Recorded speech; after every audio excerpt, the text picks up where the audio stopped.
Olá, meu nome é Ruth e esta é a minha história. É uma história que fala de amor, perda e redenção. Nasci em um mundo onde o destino parecia predestinado. Minha jornada começa na terra de Moabe, minha cidade natal. Tudo começou com um homem chamado Elimelec, um homem de Belém que, para sobreviver à fome na terra de Israel, fugiu para a província de Moabe e fez sua casa lá. Apesar de Belém ser uma região próspera e agrícola, ele partiu em busca de fortuna na terra selvagem de Moabe. Para isso, ele teve que realizar a árdua jornada através do desfiladeiro de Jericó, pelo deserto da Judéia, perto do Mar Morto e do Rio Jordão, adentrando o território de Moabe. Isso marcou um passo decisivo para longe da terra prometida de Israel, e uma movimentação na direção oposta, de volta ao deserto de onde Deus havia libertado Israel muitos séculos antes. Elimelec deixou sua casa com a intenção de retornar.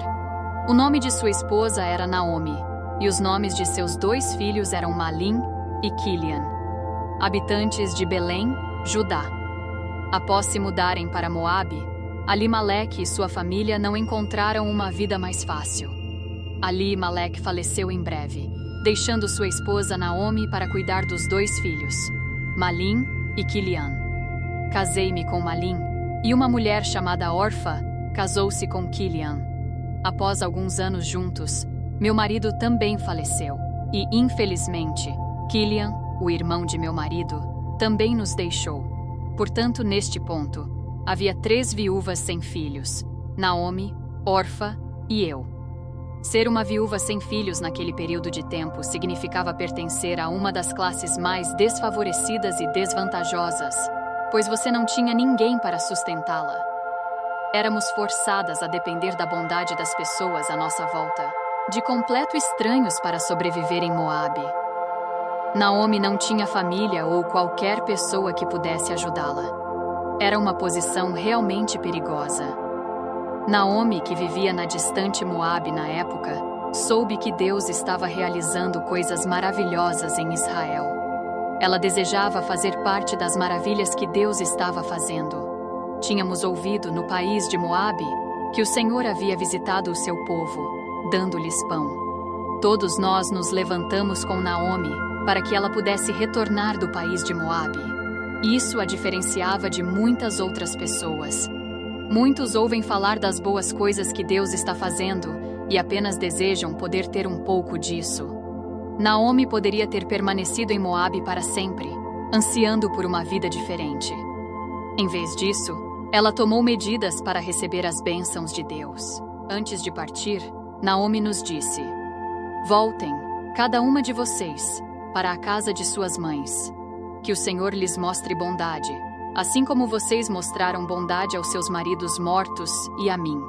Que o Senhor conceda que cada uma de vocês encontre descanso na casa de outro marido." Isso foi a coisa sábia a fazer. Minha cunhada e eu tínhamos laços familiares mais fortes em Moabe do que com Naomi. Então fazia sentido ficar em Moabe em vez de ir para uma nova terra com Naomi. Ela nos beijou de despedida, mas nós choramos alto. "Nós iremos com você para o seu povo", dissemos, devido ao verdadeiro relacionamento de amor entre Naomi e nós. Mas Naomi disse: "Voltem para casa, minhas filhas. Por que vocês viriam comigo? Eu vou ter mais filhos que poderiam ser seus maridos. Voltem para casa, minhas filhas. Estou velha demais para ter outro marido, mesmo que eu ache que ainda há esperança. Mesmo que eu tivesse um marido esta noite, e então desse à luz filhos. Vocês esperariam até que eles crescessem? Vocês permaneceriam solteiras por eles? Não, minhas filhas. É melhor para mim do que para vocês, porque a mão do Senhor se voltou contra mim. Conforme as leis de Israel, se uma jovem ficasse viúva sem ter tido um filho, então um dos irmãos de seu falecido marido era responsável por ser um pai substituto e dar-lhe um filho. Naomi aqui nos faz saber que não tinha outros filhos para dar nem a Orfa nem a mim. Tanto Orfa quanto eu nos sentíamos profundamente. Amávamos Naomi e estávamos ansiosas pelo futuro, mas uma escolha precisava ser feita. E Orfa escolheu ficar em Moabe, enquanto eu me apegava a Naomi. Naomi fez o que pôde para me dissuadir de acompanhá-la de volta a Israel. Olhe, disse Naomi, sua cunhada está voltando para o seu povo e seus deuses. Volte com ela. Mas eu respondi: não me instigue a deixá-la ou a me afastar de você. Onde você for, eu irei, e onde você ficar, eu ficarei. Seu povo será o meu povo, e o seu Deus, o meu Deus. Onde você morrer, eu morrerei, e ali serei sepultada. Que o Senhor trate comigo com todo o rigor, seja ele severo, se mesmo a morte nos separar. Isso foi mais do que uma simples mudança de endereço. Eu estava disposta a abandonar os deuses moabitas com os quais cresci e abraçar o Deus de Israel. Eu estava decidindo seguir o Senhor. Essa mulher gentia, outrora distante de Deus, havia se aproximado dele. Eu tinha pouco conhecimento do Deus verdadeiro, o Deus de Israel, mas eu sabia que ele era um Deus de justiça e equidade. Então eu podia invocá-lo para me responsabilizar por esta promessa.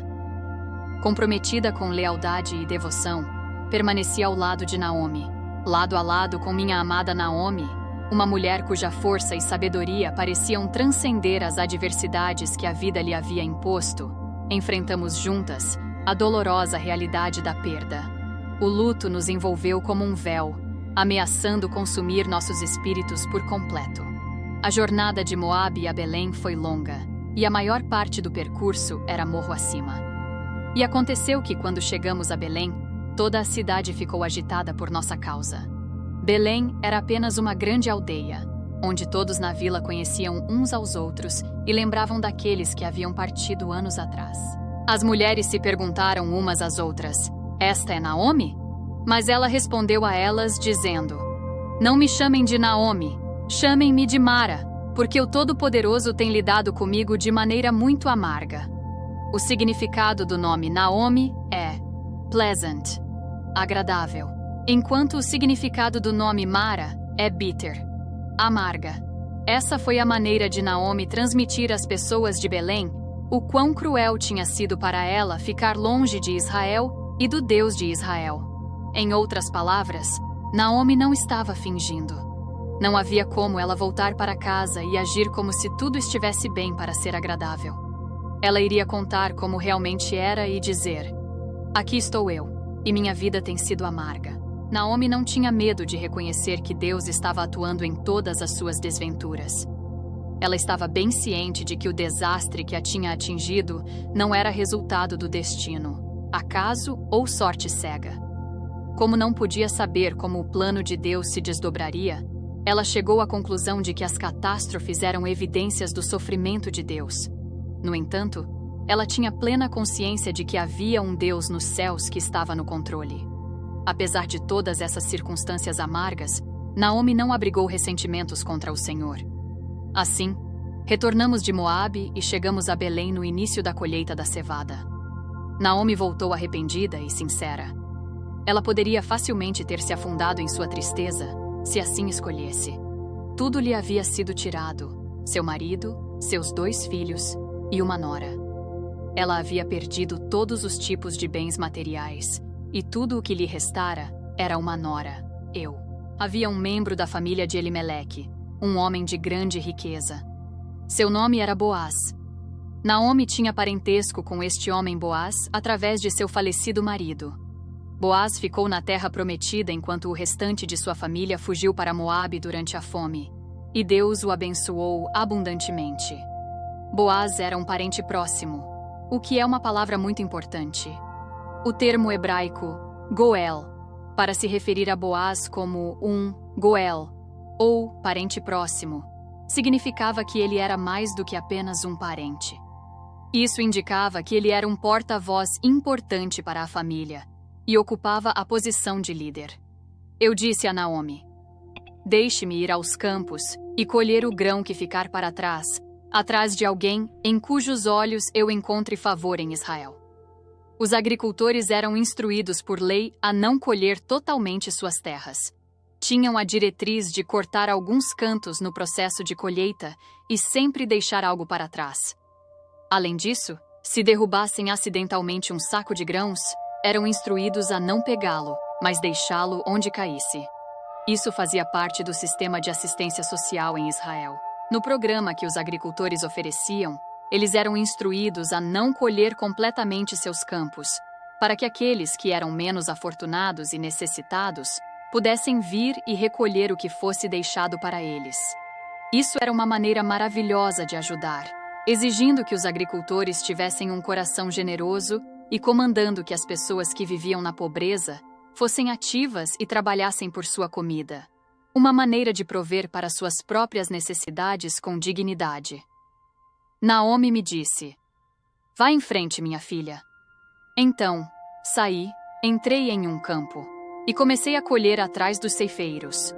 Como aconteceu, eu estava trabalhando em um campo que pertencia a Boaz. Naquele momento, Boaz chegou de Belém e cumprimentou os ceifeiros. Ele perguntou ao capataz de seus ceifeiros: "A quem pertence aquela jovem mulher?" O capataz respondeu: "Ela é a moabita que voltou de Moabe com Naomi." Eu implorei: "Deixe-me colher e reunir entre as gavelas atrás dos ceifeiros." Com compaixão em sua voz, Boaz me disse: "Não vá colher em outro campo nem se afaste daqui. Fique aqui com as mulheres que trabalham para mim. Observe o campo onde os homens estão ceifando e siga as mulheres."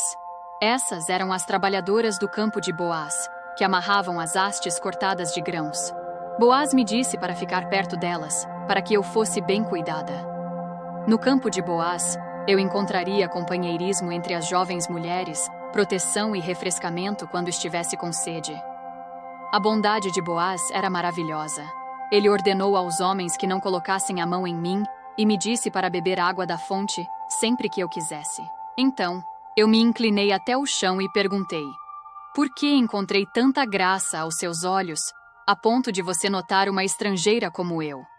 Eu era uma moabita, não uma israelita. Sabia que, com base nisso, eu não pertencia aqui.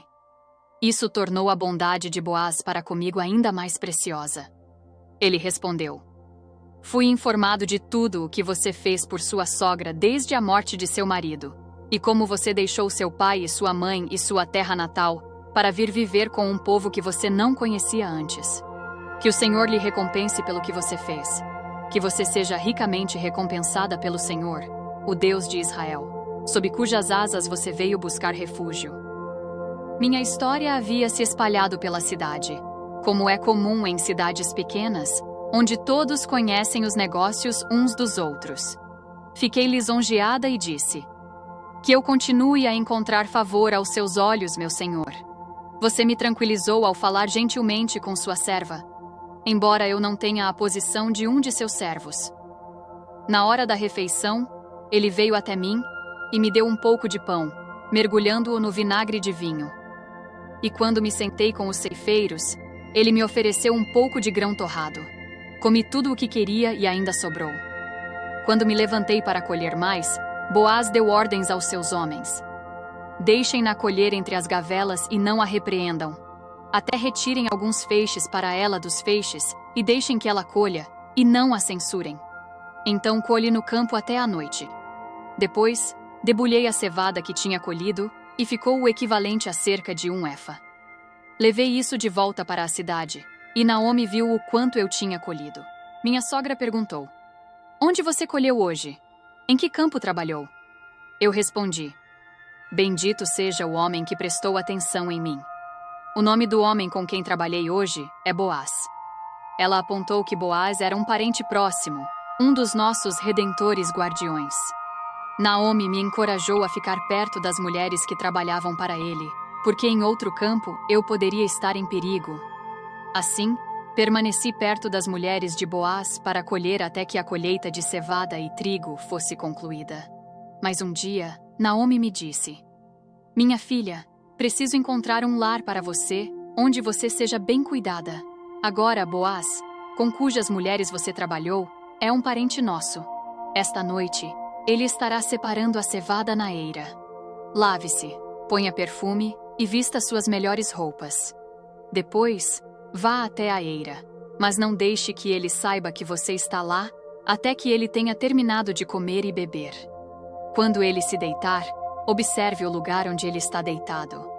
Então, Vá e descubra os pés dele e deite-se.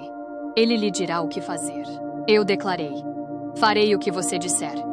Assim, desci até a eira e segui à risca as instruções de minha sogra. Boaz foi descansar na extremidade do monte de grãos. Após terminar de comer e beber e estar se sentindo bem, ele dormiu na eira. Nessa época, durante o período dos juízes, o governo e a sociedade de Israel estavam constantemente instáveis. Era uma prática comum bandos de bandidos saquearem fazendas e roubarem toda a colheita de grãos do agricultor. Para proteger sua colheita dos ladrões, Boaz passou a noite na eira. Me aproximei silenciosamente, descobri seus pés e me deitei. No meio da noite, o homem se assustou e se virou. Lá estava uma mulher deitada a seus pés. Ele perguntou: "Quem é você?" Respondi: "Sou Ruth, sua serva. Estenda a aba de sua capa sobre mim, pois você é um redentor de nossa família." Como Boaz estava lá para se proteger de ladrões, deve tê-lo surpreendido bastante acordar e perceber que alguém estava ali. Quando descobriu que era uma mulher, sua surpresa inicial deu lugar a uma sensação de curiosidade. Foi então que, corajosamente, pedi a Boaz que me casasse. O ato de estender a aba da capa sobre uma viúva era uma maneira de reivindicá-la como esposa, mesmo que Alimeleque já tivesse falecido.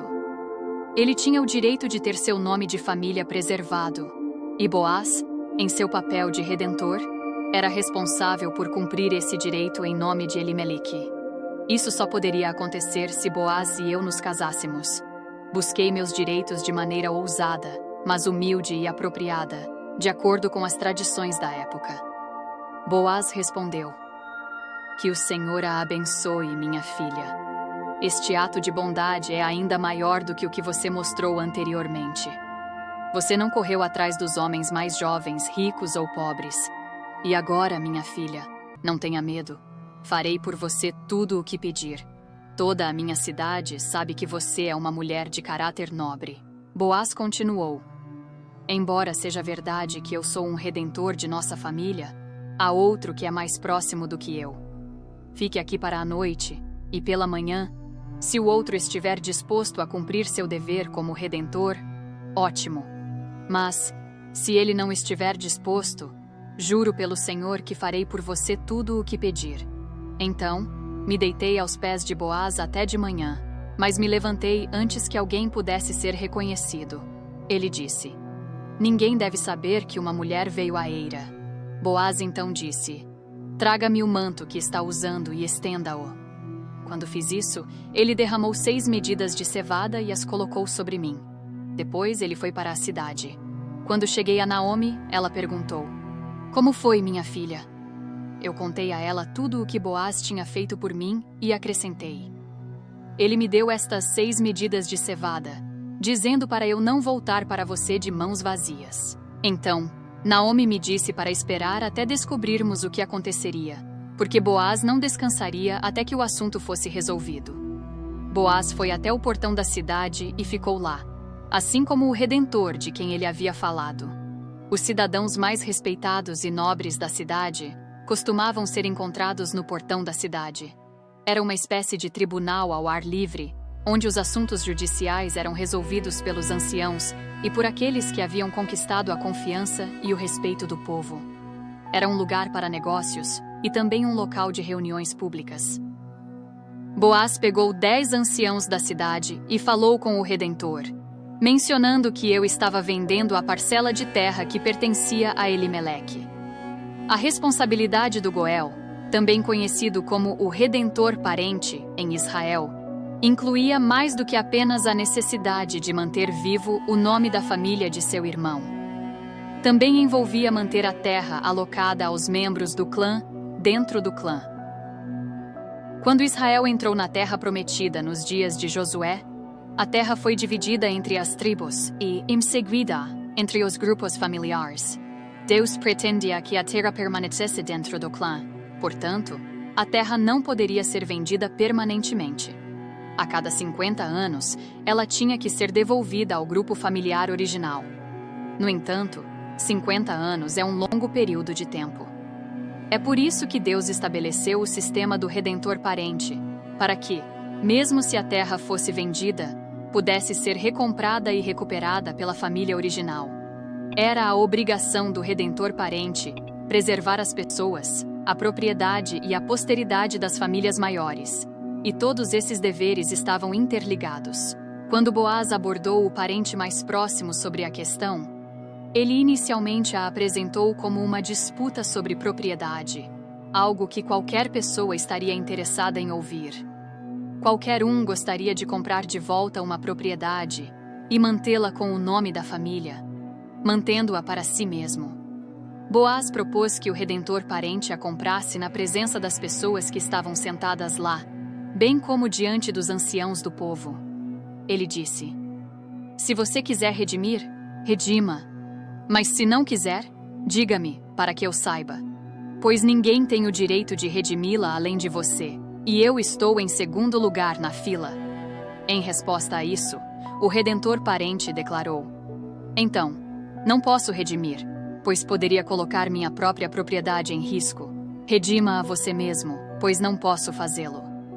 Foi a primeira vez que o parente mais próximo havia pensado sobre isso, e era uma questão bastante significativa para processar de uma só vez. Devido à maneira como Boaz abordou a situação, ele demonstrou inteligência e astúcia. Quando se tratava apenas de uma questão de propriedade, a decisão era simples. No entanto, quando se tornou necessário que ele me tomasse como esposa, a situação se tornou mais complicada. Mesmo que fosse maravilhoso herdar a terra que estava ligada a Ruth, o parente mais próximo estava ciente de que me levar para sua casa e criar os filhos dela arruinaria sua própria herança. Nas antigas tradições de Israel, para que o processo de redenção e transferência de propriedade se tornasse final, uma das partes teria que tirar sua sandália e entregá-la à outra parte. Esse era o processo usado para legitimar as transações em Israel. O redentor parente disse a Boaz: "Compre você mesmo." E ele removeu suas sandálias. Então, Boaz anunciou aos anciãos e a todo o povo: "Hoje vocês são testemunhas de que comprei de Naomi toda a propriedade de Elimeleque e seus filhos, e no processo, também adquiri Ruth, a Moabita, viúva de Malom, como minha esposa, para manter o nome do falecido com sua propriedade, para que seu nome não desapareça de sua família ou de sua cidade natal. Hoje, vocês são testemunhas." Os anciãos e todo o povo que estava no portão disseram: "Somos testemunhas. Que o Senhor faça com que a mulher que está entrando em sua casa seja como Raquel e Lia, que juntas construíram a família de Israel. Que você tenha destaque em Efrata e seja famoso em Belém, por meio da descendência que o Senhor lhe der por meio desta jovem mulher. Que sua família seja como a de Pérez, que Tamar deu à luz a Judá. No começo, eu parecia estar desistindo de minha melhor chance de casamento ao deixar minha terra natal de Moabe e dar meu coração e vida ao Deus de Israel. Mas ao colocar Deus em primeiro lugar, Ele me uniu a um relacionamento maior do que eu poderia ter imaginado. Assim, Boaz me aceitou como esposa, e eu dei à luz um filho. Então, as mulheres disseram a Naomi: "Bendito seja o Senhor, que não a deixou sem parente próximo hoje. Que o nome dele seja famoso em Israel, que ele seja para você um restaurador de vida e um sustentáculo na sua velhice, pois a sua nora, que o ama, é melhor para você do que 7 filhos." Então, Naomi pegou a criança, a colocou em seu colo e se tornou sua ama. O caminho que me trouxe aqui, dos planaltos do deserto de Moabe para as colinas férteis de Judá, foi marcado por perdas, mas, no final, pavimentado com a abundante graça de um Deus amoroso. Ao encerrar esta história, lembro-me da jornada incrível que me trouxe até este momento, onde encontro conforto na certeza de que minha história testemunhará para sempre o poder duradouro da lealdade, do amor e da mão fiel de Deus. Meu nome é Ruth, e esta é a minha história. Amigos, espero que tenham sido tocados pela minha história inspiradora, uma jornada de perda, amor e redenção. Assim como eu encontrei força na fidelidade de Deus, vocês também podem encontrar inspiração em minhas palavras. Se você deseja continuar explorando histórias poderosas e mensagens inspiradoras, não deixe de se inscrever no nosso canal. Clique no botão de inscrição agora mesmo e junte-se à nossa comunidade de busca por sabedoria e inspiração todos os dias. Não perca a oportunidade de fazer parte desta jornada incrível.